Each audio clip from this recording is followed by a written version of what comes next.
Hello everybody, welcome back to HardReset.Info channel. Today I'll show you how to easily manage energy saver settings on your CHiQ L32.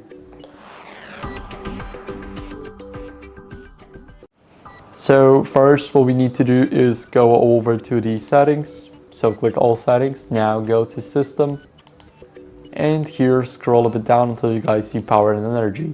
Here click energy saver. And here you will be able to automatically turn off TV when inactive here for 15 minutes. And you guys can change it up to never, or 24 hours is the max amount of time, excluding the never option. So this is how you guys can easily change that. So that'd be it. Thank you guys for watching. Make sure to leave a like, subscribe, and leave a comment. Bye.